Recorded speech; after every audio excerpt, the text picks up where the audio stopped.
Well, hello everyone. This is Larry Hendrick from the Magnum Life again at www.themagnumlife.com. Well, that's difficult, isn't it?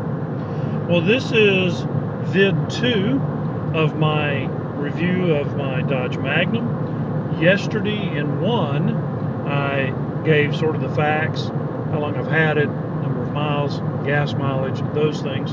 Today I'd like to talk about a couple of the things that I think set it apart that are a little bit different than I've found in other vehicles. The first one, when I was reading reviews before I bought this, one thing kept sticking out. There was one thing on this vehicle that everybody seemed to hate, or everybody that mentioned it hated it. I guess that's why they mentioned it, huh? And that is the location and the way the cruise control works. I've got to say, I could not disagree with them more. I think the location is great. I think the way it works is fine.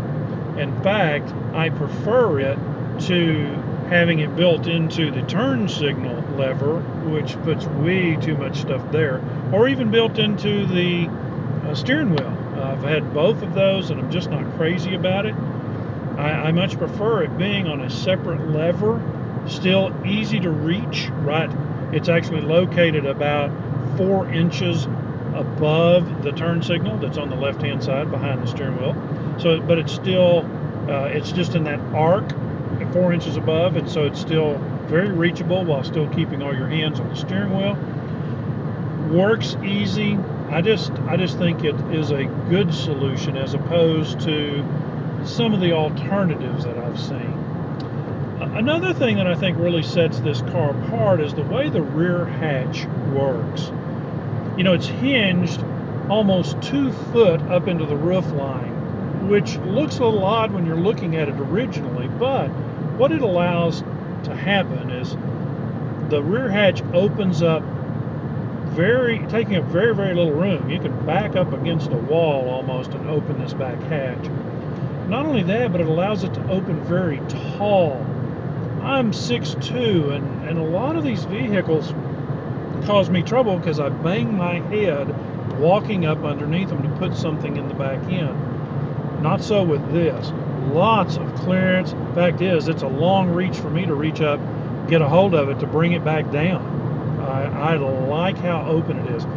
Besides that, with the whole thing opening up from the bottom, not being a two-piece like the old station wagons used to be, it allows you to get right up close for loading things that are in particular heavy. Sometimes in my line of work, I have to load equipment, and some of that equipment is pretty heavy, pretty bulky, very difficult to get a hold of, no handles, those kinds of things. And with the way this is made, you can get right up against there, get your knees planted up against that back bumper as you put something into the back end of it. So I like that a lot. That's just been very convenient, very handy to have.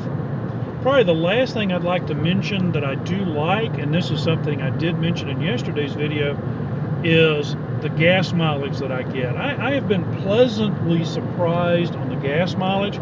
If you'd like to learn more about that, well, this is the tease. Go back and listen to yesterday's vidcast, and where I talk about that. But that's one of the very pleasing things. I chose to go with the engine I did rather than the Hemi because of the giving up gas mileage, and as much as I spend, that was important to me. So anyway, that is one of the things I've been very, very pleased with. Well, that's it for this one. I'm going to let you go. I'll be back on the next one talking about things that I don't really like, things that I think should be better or that could be changed. But, you know, for today, this is Larry Hendrick from the Magnum Life, and we're still out on the highway as usual, and we'll be talking to you probably tomorrow or the next day with the next edition.